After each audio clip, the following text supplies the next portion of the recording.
Hello everyone, it's Gina from orchidandopal.com, and today we are going to be making these quick, simple, and very cute earrings made with all products from Beebeecraft.com. You may recognize some of these items. I shared some of these acrylic or lucite little flowers before that I had gotten from them, and today we're going to go back in and use some of these products and see how they go. Really happy with how these turned out. And I'm excited to share with you how you can make your own. I'll be leaving the list of all the materials I'm using today right down below the video, and I also have a coupon code for Beadecraft. It is Opal5, and that will save you $5 off your purchase of $40 or more. And they also have free international shipping on orders over $25. So definitely take advantage of that if you do a little shopping on their site. Just allow several weeks for the products to get to you. And if you don't have the acrylic flowers, you can always use the lovely check glass Bellflowers. Maybe you have some of those or some other type of bead that you could substitute in its place and achieve a similar effect. In today's demonstration, I'll be showing you how to make the other earring that goes along with this one right here in some of our more fallish or earthy tones. That pack of acrylic flowers from Beebecraft came in all different colors, so I thought it'd be fun to show you some different examples with different tones of metal.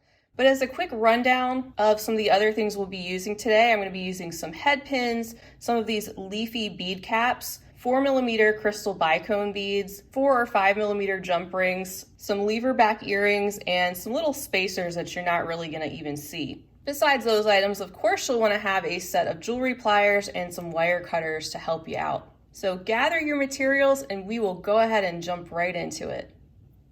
All right, so I like to start out by first making each of these 3 floral components, and then at the end I assemble everything together. So we're going to start out by taking one of our head pins, and I'm going to string on a 4mm bicone to the end of that, as well as one of these metal spacer beads.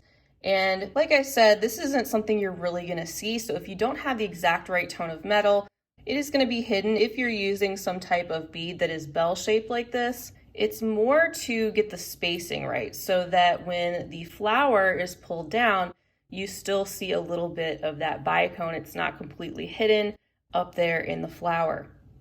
So once you have these strung on, you can also add another fun detail and touch, which is these leafy bead caps. They look so cute, kind of finish off our floral design.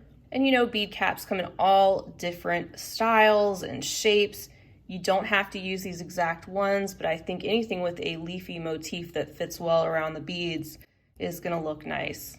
So I'm taking my round nose pliers all the way to the end of those beads and making sure the beads are pulled down to the bottom of the head pin. I turn my wire to a 90-degree angle, and now I'm going to pivot my pliers up and swing the top of the head pin over the top of the pliers to start a curved loop. Then I'm going to pivot my pliers or reposition them so the loop is on the bottom of the pliers, and I'm going to take the piece of wire that's hanging out over here and move it over again to sort of a 90-degree angle.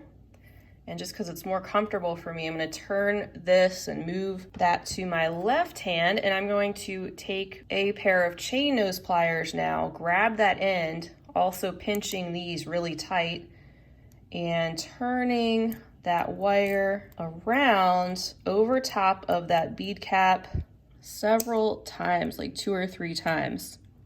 And then taking my pliers again and just kind of pinching that end in, tucking it in so it's not sticking out, and then just straightening this loop so it's in line with the flower. So this is our first component that we have.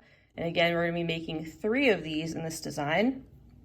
You can have fun with these. You can make these earrings with all the same colors, or you can use different colors like I'm showing you here. That is totally up to you. Let me add my bead cap, and now we're ready to make another loop. So I'm going to go a little faster in these next 2 since I went slower on that first one. And you've already seen me do that. Turning the wire around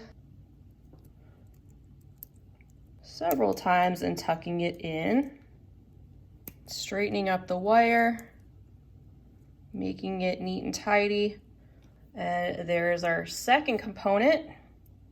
And now I'm going to go in with this orangey, peachy color. Popping on the bead cap. Making another loop. I like to try to be consistent with the sizes of the loops, so I try to put those on the same position on the pliers as best I can. And just straightening that back up and tucking everything in. All right, and now we have our 3 floral components. So cute. I love how the crystal just peeks out there. All right, so now let's put this all together. First, you want to take one of your jump rings and you're going to open it up by twisting each side away from itself.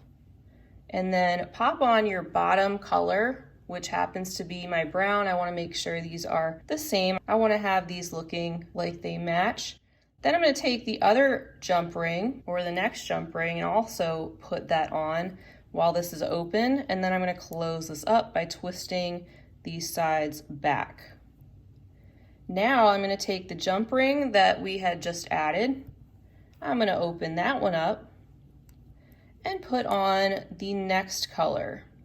I'm also going to put on another jump ring. And now close this up just like that. And the same thing pretty much. We're going to open this jump ring, the third one in line here at the top. And we're going to put on the third color.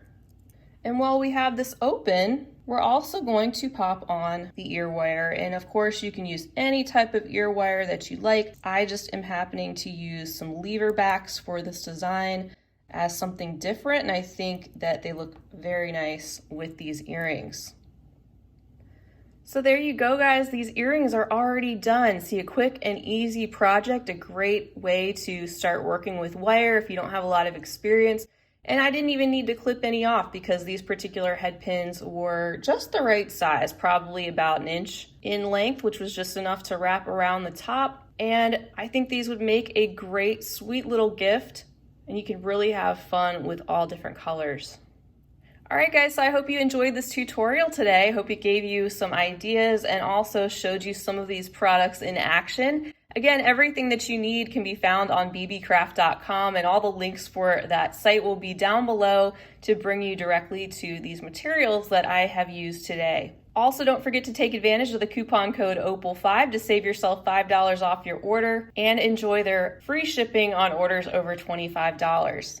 I want to give you guys a huge thank you for being with me today, as well as to Beebeecraft for giving me the chance to try out some of these products. If you enjoyed this video, I'd love for you to give it a big thumbs up. That would mean so much to me. And also if you would hit that subscribe button while you're there so you can come back when I'm up to more beading fun. I also have the links to all of my social media handles down below because I'd love to have you following along with me on those as well. And for more, you can check out my website and blog at orchidandopal.com. Please feel free to leave me a comment down below because I always love to hear from you. Until next time, I hope you guys have a fabulous rest of your day and you're doing your best to stay healthy and creative. And finally, as always, happy beading.